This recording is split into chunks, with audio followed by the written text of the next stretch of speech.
Hey everyone, Jerry Miculek here. We're out on the range today. It's going to be a beautiful day. We're out early. It is some hot in July. The thing about shooting a shotgun well is the consistent cheek well to the stock.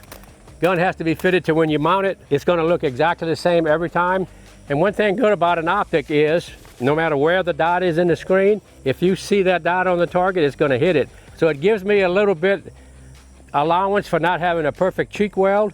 And it also gives me the luxury of shooting with both eyes open and getting a lot of feedback really quick from the dot to the target. So what that means, like on a slug target, if I'm shooting a slug shot at say 150 yards and I come up and I break a shot and I can see it half a dot to the left or to the right, I know exactly where the shot went. Whereas if you had a conventional rib gun with the big bead on the front, that bead at 100 yards covers probably 18 inches. It's really hard to beat precision. So gives me a little bit of precision on long, hard targets, but it also gives me the opportunity to shoot faster with a less consistent cheek weld to the stock. It doesn't sound like much until you start shooting fast. So what I'm going to set up for you is a little course of fire that gives you an idea of how flexible a red dot can be on a shotgun. And what I have here is, of course, is the Vortex Venom. I use the biggest dot that they make for this application. I'm shooting extremely fast with it, so I want to see in any lighting conditions.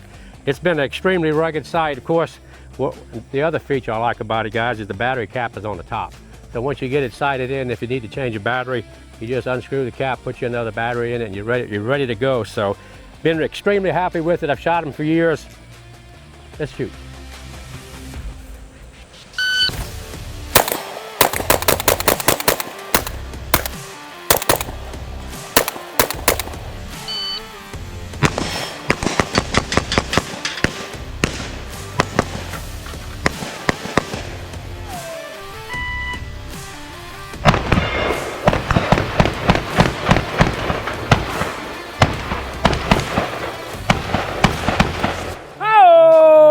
Get some! That was kind of fun. Let's go ahead and unload it. Hold on one second.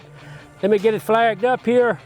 Empty chamber. That was kind of a fun run. A lot of stuff going on, a lot of swinging around. Let me get my plugs out so I can talk to you without screaming. All right. Woo. Come on downrange, guys. Let me show you what I was seeing. On this toaster here, we had an exploder behind it. We had some duct tape on it.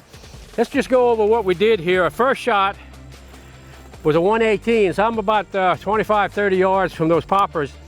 And to shoot a slug, to get a good activation, I needed to hit them center. So it took me a little time to make a first shot.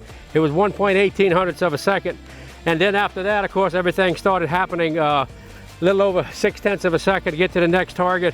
And then the split times were really starting to come in fast on the plate rack at about 18, 20 splits. And from there on, everything was going on. And the total time for 15 shots was a 690.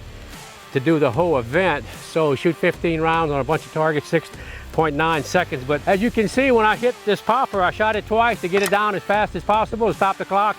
And this toaster here, when they threw the target up, we had taped the exploder to the back to try to make it a little flashy there at the end.